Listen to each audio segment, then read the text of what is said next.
ಹೇ ಶಾರದೆ ದಯ ಪಾಲಿಸು, ಈ ಬಾಳನು ಬೆಳಕಾಗಿಸು. ಹೇ ಶಾರದೆ ದಯ ಪಾಲಿಸು, ಈ ಬಾಳನು ಬೆಳಕಾಗಿಸು. ನಾಳೆಗಳ ದಾರಿಯಲ್ಲಿ ನಂಬಿಕೆಯ ನೆಲೆಯಾಗಿರಿಸು, ಮುನ್ನಡೆಸು. ಹಲೋ ಮಕ್ಕಳೇ, ನೋಡ್ತಿದ್ದೀರಲ್ಲ, ನಾನು ಈಗಾಗಲೇ ತಾಯಿ ಶಾರದಾಂಬೆ ಸನ್ನಿಧಿ ಮುಂದೆ ನಿಂತಿದ್ದೀನಿ. ನಾನು ಸ್ವಲ್ಪ ಹೊತ್ತರಲ್ಲಿ ಒಳಗೆ ಹೋಗಿ ಸ್ವಲ್ಪ ಪೂಜೆನೂ ಮಾಡಿಸ್ತೀನಿ. ಎಲ್ಲರಿಗೂ ಒಳ್ಳೆಯದಾಗಲಿ ಅಂತ ನಾನು ಪ್ರಾರ್ಥನೆ ಮಾಡ್ಕೊತೀನಿ.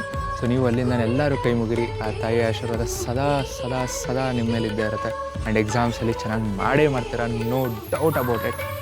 ಸೊ ಆ್ಯಂಡ್ ಪ್ರತಿ ಸಲ ನನ್ನ ಆ ಸನ್ನಿಧಿ ಒಳಗೆ ಹೋಗಬೇಕಾದ್ರೆ ಕಾಲಿಟ್ಟಿದ ತಕ್ಷಣ ಒಂದು ಪಾಸಿಟಿವ್ ಎನರ್ಜಿ ಏನಿದೆ, ಪಾಸಿಟಿವ್ ವೈಬ್ಸ್ ಏನಿದೆ, ಸೊ ಅದಂತೂ ಹೇಳೋಕ್ಕಾಗಲ್ಲ. ಸೊ ಅದೇ ಪಾಸಿಟಿವ್ ವೈಬ್ಸ್, ಅದೇ ಎನರ್ಜಿ ನಿಮ್ಮಲ್ಲೂ ಇರಲಿ. ಸೊ ಎಕ್ಸಾಮ್ಸಲ್ಲಿ ಚೆನ್ನಾಗಿ ಮಾಡ್ತೀರಾ. ಸೊ ತಾಯಿ ಆಶೀರ್ವಾದ ನಿಮ್ಮಲ್ಲಿ ಇದ್ದೇ ಇರುತ್ತೆ. So all the very best ಮಕ್ಕಳೇ. ಸೊ ಪೂಜೆ ಮಾಡಿಸಾದ್ಮೇಲೂ ನಾನು ಬರ್ತೀನಿ. ಓಕೆ.